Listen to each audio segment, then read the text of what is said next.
Pac-12, a conference that at the beginning of the season was the butt end of a lot of jokes. They couldn't keep a TV deal. They had to dissolve as a conference. A lot of teams left. Only a couple teams are left out of that conversation, and their football programs are at risk because of that.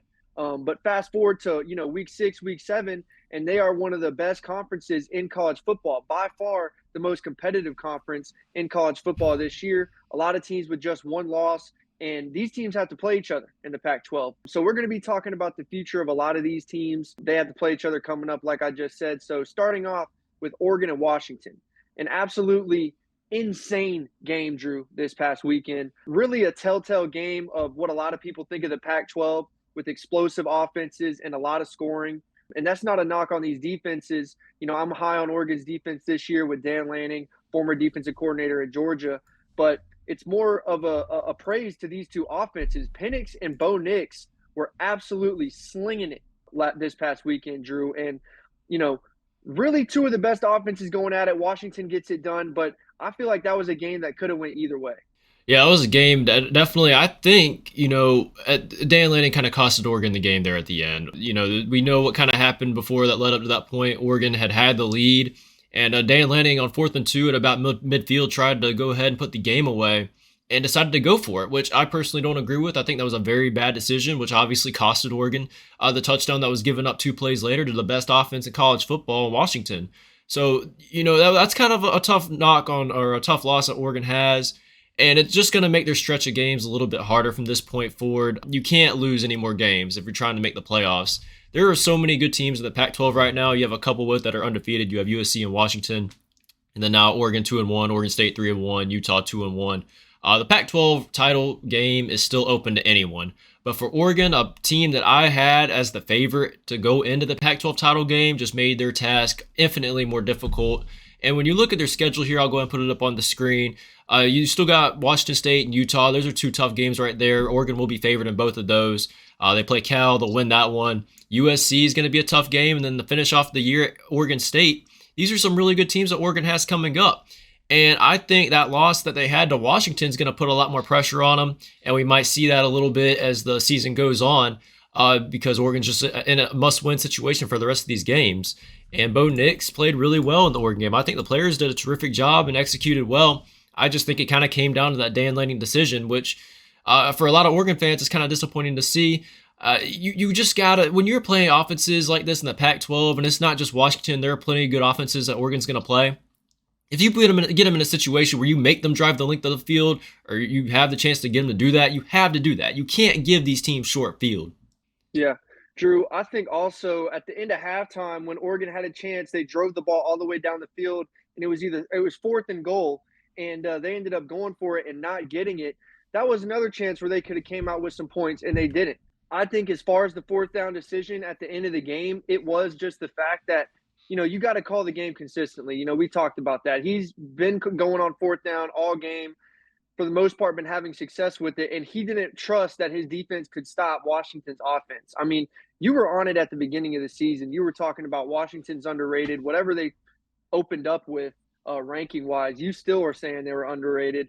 And, it turns out you're right. Offensively, they are an absolute juggernaut.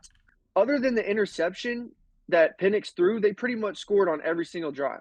Oregon, the couple of drives that they did not score on, it was 3rd and 9, 3rd and 12, which is obviously hard to convert on.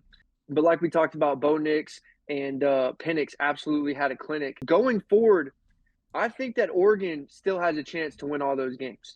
Oregon State at the end of the season, that's going to be a tough, tough game. We'll talk about Oregon State in a minute, but what they do offensively and defensively, they're going to be able to compete in any game that they play in if they show up. Oregon State is that good. DJ Uyangale, Drew, when he was at Clemson, you and me gave him a really, really tough time. But he looks completely different out there at Oregon State. I don't know what it is with quarterbacks transferring to the Pac-12 and having all this success, but he looks like a brand new quarterback. But as far as Washington is concerned, Drew, they are do you see any team beating Washington coming up? I mean, with this offense and Penix, the weapons he has, Adunze and Polk and McMillan, I mean, these guys are absolute monsters. Adunze is an NFL receiver. He is an absolute monster, can win his one-on-ones, can get the jump balls, and has route running capabilities. So when you look at this Washington offense with a great O line as well, who do you see that can stop them on their schedule coming up? Well, when I look at the rest of these teams, I mean, I just don't see any team that might be able to keep up with them offensively other than USC. But we know what USC's defense is, and it is absolutely atrocious. Washington might put up 60 points in that game, and I'm here to tell you now, although Washington's defense might not be elite, it's at least good enough to get the stops necessary to be able to keep these teams from outscoring them. I think Washington's an offense that's going to come in. They're not going to really have a game where they're going to sputter. Uh, when you look at the rest of the schedule, you got Arizona State, Stanford. Those are two easy wins right there. They do have a tough game against USC, but like I already mentioned, I don't think USC's defense is good enough to keep up with Washington in this game offensively. Washington plays Utah. Utah, with their quarterback situation kind of being a little bit of a mess right now. Cam Rising's return is still unknown at this point, and it's almost safe to assume we might not even be seeing him this year. But we'll see down the line. And then Oregon State and Washington State. These are a lot of tough games that Washington has in a row. But their offense is just so good, and they're undefeated now. So even if they were to lose one of these games, they're not knocked out of playoff contention or conference contention at all. So, when you look at the list of teams that we're going to be talking about, I think this Washington team set up pretty much the best out of all of them in terms of making it through the rest of the season undefeated. Yeah, with that win coming up, it wouldn't surprise me if I saw an Oregon Washington Pac-12 championship. You talked about it. Lincoln Riley, he's shown that he can have explosive offenses that are among the best in college football, but we've seen year in and year out, Drew, that's not enough in college Yep. football. The best teams have elite defenses. And that's my whole thing with defensive coordinators becoming coaches like Nick Saban, Kirby Smart, Brett Venables at Oklahoma. They are able to change these defenses and turn them elite really, really quickly. And you pair that with an offensive coordinator that can score, which is an absolute bare necessity in today's era of college football. And that's where these teams are having success. I feel like the offensive coordinator, offensive play caller position, it's highly highly touted, no doubt, but I think that it could be a little bit overrated, and Lincoln Riley, I think, is the best example of that. He's had a defense in the bottom 100 like 4 of his 6 seasons as a head coach. The only time he had a defense in the top 50 was when he had Baker Mayfield and they almost beat Georgia in that playoff game. Mm-hmm. But that was the only time, Other than that, he struggled to get to the playoffs because of that defense. And when you look at some of these teams in the Pac-12, like Oregon State has a great defense, Utah has a great defense, Oregon's defense is improving. USC is not going to be able to hang with these teams. We've seen Caleb Williams look human the last couple of weeks. Yep. Now, that 3-interception performance against Notre Dame, I think that's an anomaly. I don't think he'll throw 3 picks again. But nonetheless, he has looked vulnerable. And does some of that come from the pressure that his defense puts on him because of their inability to stop anybody? That could be the case. Maybe he feels like he has to make every single play, and you can fix that if you're Lincoln Riley. But nonetheless, he's not going to be able to dig you out of the hole that his defense is going to put you in. We've seen them be able to rush the passer, but as far as like the very basic things go, tackling, assignment sound football, this USC defense is not doing. Honestly, I wouldn't be surprised if USC loses a couple of games coming up. Going forward, though, Drew, I don't have their schedule in front of me. I don't know who they play coming up, but I don't see this defense being able to do anything against some of these teams in the Pac-12. Yeah, and it was proven in the Notre Dame game, that the USC's offense is not invincible. There's going to be times where a defense is going to be able to slow them down, or Caleb Williams might have an interception, or a fumble could occur. And that's going to give teams extra possessions against USC, which is bad news for USC because the more possessions USC has to give up and play more defense, the worse off they're going to be. You still got to play Utah coming up this week. And I don't know what's going to happen in that game. Honestly, that's not a given written win for USC by any means, despite Utah's quarterback situation. USC plays Cal. They should win that one. And then back-to-back, you got Washington and then you got Oregon. 2 likely games that USC can drop right there. USC is probably going to be the underdog in both of those if I had to assume. And then let's not forget about UCLA at the end of the season. I know UCLA hasn't made a whole lot of noise. Not a lot of people are talking about them. But UCLA still has a top 15 defense as well. UCLA's played some really good defense, and they're more than capable of, I think they have enough playmakers on offense in that UCLA team to be able to put up some points against USC. So these are a lot of games where I think USC, their defense is going to come back to bite them. A lot of these games are going to be a lot closer than people are going to think they are, even the Cal and UCLA game. And then the Utah, Washington, Oregon game, I mean, those are three potential losses right there. USC could look at 3 to 4 losses by the end of this year. And until Lincoln Riley decides he wants to play defense, this is kind of what you can expect from this point forward. I know USC is going to always have a Heisman candidate at quarterback. They're going to have elite weapons on the outside. But at the same time, like I said, your offense is not invincible. It never will be, no matter how many good players you have on it. Turnovers and shit just happens in football. That's just kind of what goes on. And you got to be able to have a defense to get some stops, or you just can't go to where you want to go. Yeah, Utah is a good football team with a top-ranked defense, one of the best scoring defenses in the country. They do a great job at creating turnovers, which has been the issue for Caleb Williams the last couple of weeks. So that'll be a telling game to see how Caleb Williams adjusts to the recent mishaps he's had with throwing the football. Also, like you mentioned, UCLA, they are a top 15 defense. They are number one in the Pac-12 in a lot of categories a couple weeks ago. Defensively, they got a first-year defensive coordinator from the NFL who's bringing a lot of NFL schemes to UCLA. And specifically, the UCLA linebacker core is absolutely outstanding. You're seeing a lot of these guys now that are just so quick compared to your historical linebacker. And UCLA has a couple of those guys. So their defense is stout as well. And UCLA's offense is good too. Now they got a true freshman starting at quarterback. So that's where a lot of their hiccups has been. They've been struggling because of their quarterback situation. But we know with Chip Kelly, he knows how to call an offense. He is a proven play caller. He knows how to dial up the run game, the quarterback run game as well. So UCLA, even though they lost to a good Utah team and a good Oregon State team, they are still a threat against this USC team because, like you said, that their offense has proven to not be invincible. Yeah.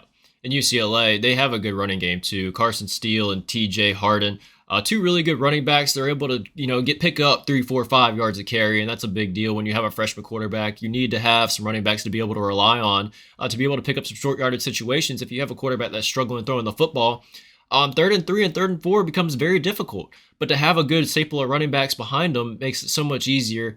And UCLA is a team that is more than capable, like we mentioned already, to get some stops. And the thing about UCLA too, with Chip Kelly, and as you mentioned, is they're always just that weird team that's always just kind of lurking. It doesn't matter where they really are, like team-wise, record-wise, whatever. They're always a sneaky team that can sneak a win out at any given moment.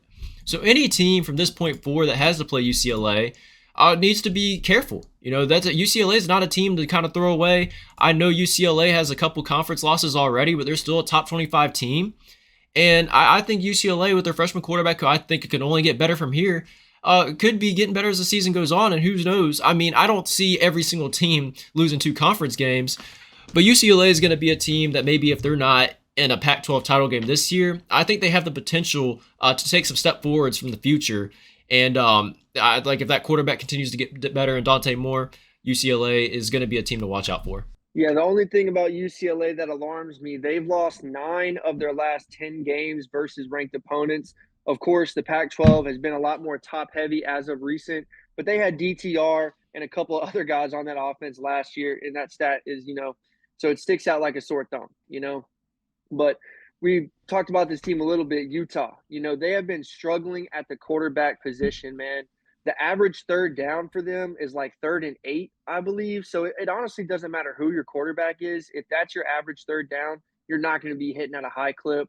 That's been the problem for Utah. Their offense has been absolutely abysmal. They've been figuring it out a little bit more as the season has gone on. But as far as the elite offenses in the Pac-12, they're not even close. They're at the bottom end of that.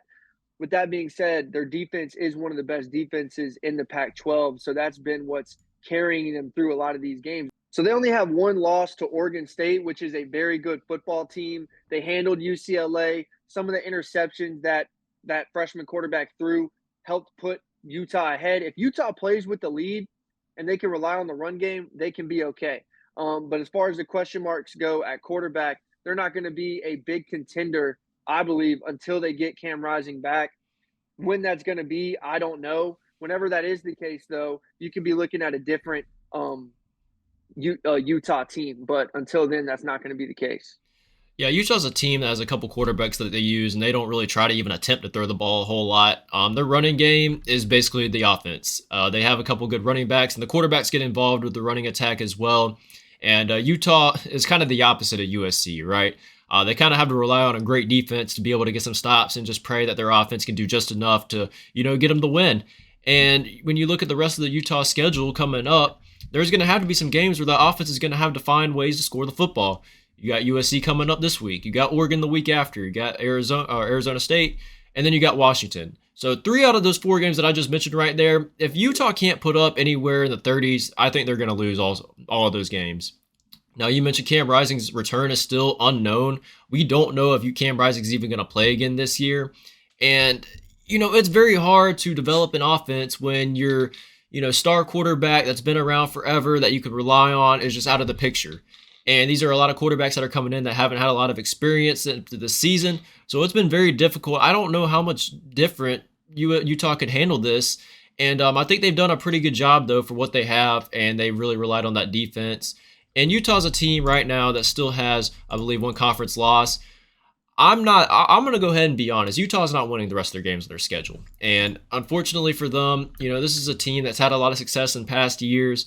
But with Cam Rising being out, with the offensive struggles, and knowing how the Pac-12 is, with just being able to have a staple of good offenses, and you got to have a good offense if you want to win the Pac-12 is basically what I'm trying to get at here. And Utah doesn't have that. Utah's not winning the rest of their games. I do like their coach, and I do like a lot of Utah's players. They have a lot of players that play hard that will be playing on Sundays, but Utah is just not a threat to me to making in the Pac-12 title game.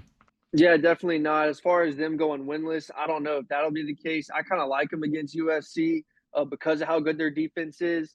But nonetheless, yeah, no, I agree with you. They're not going to be a contender this year. One team that is going to be a contender that surprised me is Oregon State. Yes. Now, Drew, this team has a chance to go into some of these big games and win. Like we talked about earlier, they have Oregon at the beginning or at the end of the season. That is going to be a big, big game. But before we get into that, they run a pro-style offense with under DJ Uiagalelei at quarterback. He's excelled under this system. Yes. It looks completely different. They got a solid running back, Martinez, that can run the ball. And behind that pro-style run game, they set up play action, and that's where Uiagalelei has been having a lot of his success over the last couple of games. The first 4 or 5 games, his completion percentage was just under 60%. He was still trying to figure it out. But the last couple of games, he has looked exceptional. Now, there still is some cases where he does make some questionable throws with the football down the field, but so far that hasn't held him back yet. Now, will that become an issue in some of the big games? Yes. Now, I don't think that they're going to win every single game coming up next on their schedule. This offense is good enough to beat an Oregon, at the end of the season, or I don't know their schedule, Drew. Who do they have coming up next that they haven't played so far? So Oregon State actually has a bye week coming up, which I think comes at a pretty good time for them. And then they come out of the bye week and they play Arizona and Colorado, 2 very winnable games, and then Stanford actually after that. So 3 very winnable games from that point after the bye week. So they finished the season off with probably the toughest 2 games that college football has ever seen. You got to play Washington and Oregon. Those are going to be 2 very, very difficult games. And can Oregon State win at least one of those? I think it's very possible. I think it's very possible they can take down Washington or Oregon, especially if they catch those teams at the wrong time. And like you mentioned, Aiden, DJ Uiagalelei has looked totally different in this system. We've seen a lot of players leave their previous conference and come to the Pac-12 and have a lot of success. And DJ's had that. And he hasn't turned the ball over a whole lot. He's only thrown 4 interceptions. There are some throws where he's inaccurate and he does make some bad reads. And, for Oregon State, they don't have a defense that's good enough to really get away with that. Their defense is just good enough to get enough stops to keep their offense in it and to kind of take the pressure off their offense. But I think that defense is going to have to take another step forward because Oregon State is just not as good as their offense might be as compared to they have been in previous years. I don't think they're going to be able to keep up with Washington and Oregon if their defense doesn't show up to play in those games. I really like Martinez. He's averaging over 6 yards per carry. And then Fenwick, I think that's the other running back's name. He's really good too. He's a good 3rd down back. So Oregon State has a lot of playmakers on this team. And I think as long as DJ Uiagalelei can continue to keep taking steps forward and not turn the ball over, Oregon State's always going to be in position to win a game, regardless of who they play on the schedule. Yeah, you mentioned it. Their defense, they're good enough to get enough stops with a dominant offense to be able to get the job done. As far as how they compare against Washington, I just think Washington has too many playmakers on offense, and Penix can just make every single throw on the football field. So I don't know how they'll do in that game, but I could see the Oregon game being a little bit more low scoring than people think. A game like that, the defense is a lot of emotion. It's a lot more than the offense. You kind of have to be emotionless when you're on offense. Next play type deal. But defenses, build off emotion and momentum. In a big rivalry game like that, I could see that coming into effect. And also Oregon's defense is no slouch either. So some of these games it's matchup based. Washington and Oregon. Washington's offense is, I think, the best in college football. You have to be able to keep up with them scoring wise. In a game where another team has a good defense and you're getting a couple stops as well, the flow of that game might make it a little bit more low scoring. You're running the ball a little bit more, trying to control the clock, whatever it may be. We've known that Dan Lanning is an aggressive coach, and you live and die by that. And against Washington, they died by it. We talked about a couple situations where they should have scored. If that be the case against an Oregon State team, they could lose that game. So Oregon State's a good team to watch out for. Their defense, I mean, I'm a little bit higher on it than you. A stop in the run, they're not the best. And of course, in the Pac-12 where passing is so prevalent, you're not going to have a top-ranked pass defense in the Pac-12 unless you're absolutely dominant. But I could see them maybe being close with Washington or Oregon just because of how good of a team that they are. Yeah, absolutely. So when we look at the Pac-12 at the end of the season, and we're determining conference championships, and I know you kind of mentioned it, you like Washington and Oregon. Yeah, and with all that being said, you've already mentioned it, who you like coming out of the Pac-12. You like Oregon and Washington. I'm going to have to agree with you. I mean, when you look at some of these games, and you go back and look at the film, I mean, Washington and Oregon just look like the two most complete teams right now in college, in the Pac-12. So those are my two teams I think that have a legitimate shot of pretty much making it in the Pac-12. I'm not going to pencil that in because Oregon State, like we mentioned, like I said, they have playmakers on that Oregon State team, and their defense is good enough, I think, to win them a game against a Washington or an Oregon. And if a scenario that Oregon State can find a way to pull out these games and maybe get a win either against Washington or Oregon, they have a shot at getting in. With Oregon with 2 conference losses, they lose to Oregon State, who has 1. Obviously, Oregon State's going to get in. I think USC is not going to make it. I think their defense is too bad. USC has a couple losses or more coming up, like mentioned before. So I'm going to go ahead and write off USC, and which kind of disappointing because I had high hopes for USC this year. I had them. If I had to pick a top 4 at the beginning of the season, USC was either in it or right there above it. So it's disappointing to see USC fall off the way that they did. But Washington and Oregon are legitimately good teams, and that could make the playoffs and potentially win a playoff game and make it to the national title. I like Washington. I like Oregon. I think those are the 2 teams that are probably going to make it out. Yeah, Washington, I would write in with Penn. I like Washington a lot. As far as Oregon goes, I don't know if they will. Obviously, they have the highest probability, but I like Oregon State, to come out and play Washington in the Pac-12 championship. And if that's the case, who knows how a game like that would go, a rematch of just, a game they played 2 weeks prior. But I'm in agreement with you about USC. Their defense is just not good enough in a conference that has just elevated as a whole. Whenever you're going through these tough slate of games, injuries, how last week went, these things can play an effect whenever you're playing, multiple good teams in a row. We see this in the SEC all the time. Kirby Smart preaches how hard it is to go undefeated in a conference like the SEC. And, that's the case in the Pac-12 this year. That all these teams are so competitive. You're playing so many good teams back to back to back. All it takes is one of these games for Oregon State to click on all cylinders and, be able to get the job done. With that being said, I think Washington's offense is just too overpowered, and they have no losses at this point after beating Oregon. We talked about it. If they even have 1 loss, they can still go to the Pac-12 championship, and I don't see any team beating them twice. Yeah. So if Oregon State beats them, that's not going to happen. If they rematch Oregon and Washington, it's a game of matchups. Mm-hmm. That game can go either way with them, with how high-powered offense high-powered Oregon has proven to be. But with that said, the only team I can say making it out for sure now is Washington. I think Utah can beat any team on their schedule because of how good their defense is. But Oregon's a great team, but they have shown that they, sometimes play down to the level of their competition. And I don't know if they're at the stage yet with Dan Lanning where they're a bona fide contender. Penix just being at the point he is in his career, I think that they're going to run the Pac-12 and go to the playoffs and possibly win a game. make it to the championship. But we'll see. We shall see. I'm 100% on board with you. I think Washington's definitely damn near a lock when it comes to this and the Pac-12 title game, and like we said, potential to make the playoffs.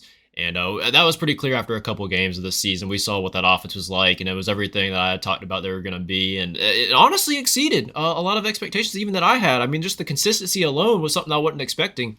I knew Washington was going to be explosive, but for them to do it this consistent, I don't see them slowing down in the near future. So with that being said, if Washington's offense can continue to click like this, I just don't see them getting another loss this year. They're going to have to bring that offense, though, so it's not a guarantee. It's not like they can just show up and just put up 50 points. Execution's still going to have to be there.